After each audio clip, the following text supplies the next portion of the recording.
Hello, my light side collective. It's Richard Durban Warlock here. You'll have to excuse me if I sound a little bit throaty. I'm really struggling with hay fever at the moment, so I need to go and get some higher strength antihistamines.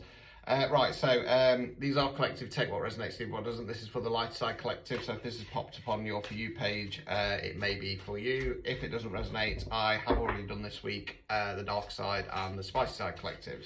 So you may fall within one of those. If you're struggling to find the videos, go to my YouTube Linktree, links in the bio, and I have put them into groups, so it's easier to go and follow. Please do give me a subscribe while you're there. And if you don't follow me on here, please do give me a follow. I am trying to get to the 10,000k mark. That'd be 10k, wouldn't it? Anyway, right, let's continue. Let's get cracking. Right, see what's going on for the light side. Right, okay, so it's not the best energy, but it does get better. Let's bring those a bit more into focus.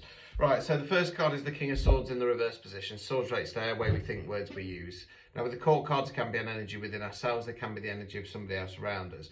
Now kings are masculine energy, as always we're talking about energy, not to gender, so we can be talking about a man, a woman, somebody non-binary, or even an environment. Okay, now kings in the reverse position are not very good rulers. This king in particular is paranoid, angry, going to say nasty things. He's not really kind of really heavy, oppressive energy like the King of Wands in the reverse is.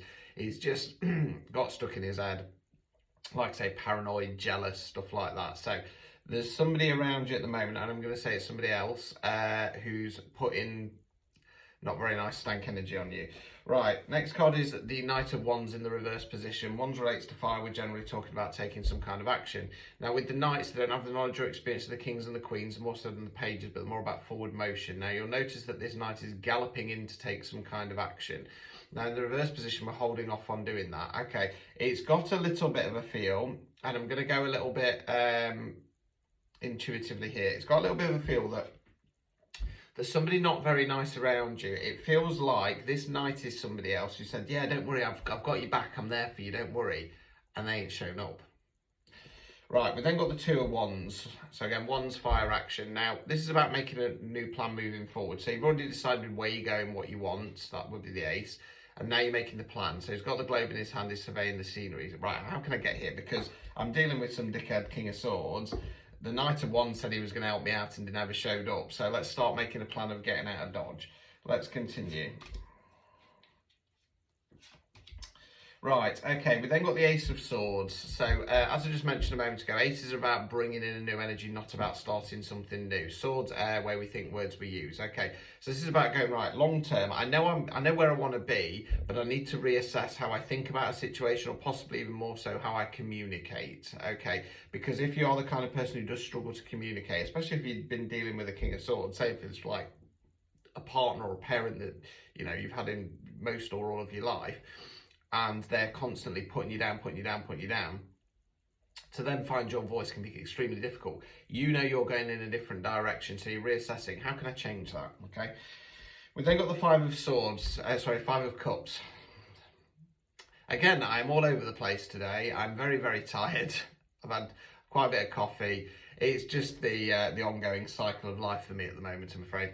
So Five of Cups, cups, water, emotions. Now you're the figure in black. You're in black there because you're mourning or grieving. You're mourning or grieving something that is no longer there. That's the Three Cups that have fallen over. So it could be a physical loss. It could be the loss of a relationship, a job, a friendship, an idea. Yeah. Now, because you're so focused on what's been, you're not seeing the two cups that are behind you. So that talks about new opportunities. So it kind of feels a little bit like this is what's been holding you back. What you need to try and do is flip that round. It's okay to be sad. It's okay to be angry. As long as it doesn't tip over and starts upsetting or hurting other people or yourself. It's okay to have those emotions. You're here living the human experience, but realise there will be brighter times ahead. There will be new opportunities there. Overall outcome cards. Chariot. Okay, so the Chariot card for me talks about one or two things. So it's either the energy around us, in which case I describe the Chariot as a bit of a juggernaut. So it takes a bit of time to get the wheels in motion, but once it picks up speed, it's going to plough through everything. Okay, no issues with getting left behind because we're riding the Chariot. I want to go more along the lines of, if you've got any questions of should I do it, is the time right? The Chariot card is saying, yes, go for it. So whatever this long-term plan is, go for it. Stop mucking about. Yes, you need to change the way you communicate, but you can do that en route. Okay. Now, common thing in the world that I live, the spiritual mind, body, spirit world, is that I often deal with a lot of people whereby something happens, they go into a withdrawal, they do their healing. Now that's perfectly fine, but the problem is if we stay too long there and then we come back out again and then something happens and then we go back into hiding every time, we're not pushing forwards. What you need to do to be a kind of fully functioning person, counselling term if you want to call it that, is to learn to heal on the go. Okay, you can't keep withdrawing. Okay, so yes, you want to change your communication style, but you can do that on the go. Okay, the most important thing here is that you get out of this current situation, because like I say, you're dealing with an oppressive energy around you. Somebody's let you down who said that we're going to help you to push forward. So this is about finding your own way now. It's okay to be sad that something's not worked out, but don't get stuck in that energy. Obstacles or blockages, 5 of Wands in the reverse, 4 of Wands. I'm all over the fucking place today, aren't I? 4 of Wands in the reverse position. All right, we often call this the 11-11 card, okay, in the upright position. Make a wish, okay, can talk about celebration, engagement, marriage, stuff like that. Because we talk about engagement, marriage, that for me is a contract. Reverse position, that to me talks about sometimes either having nothing to celebrate or breaking of a contract, okay. It feels very much like the obstacle or blockage here, and what is potentially keeping you in that 5 of Cups energy is that you're worried about breaking some kind of contract. Finding, what am I on about? I'm talking absolute shit. Finding, what am I finding? Final card, I should be saying. Removing any blockages, the Magician. Okay, the Magician is the manifestation card. Right, this is a really good time to manifest. The universe is listening, so put out there what you want. Go big or go home. I'm going to leave it there because I'm losing the fucking plot and I've got a couple more to do yet. So yes, now is the time. Push forwards. Do your next steps along the way. I'm going to wish you luck. If you want a private reading, recorded readings, link tree in my bio, starting from 10 minutes here at £10. Good luck.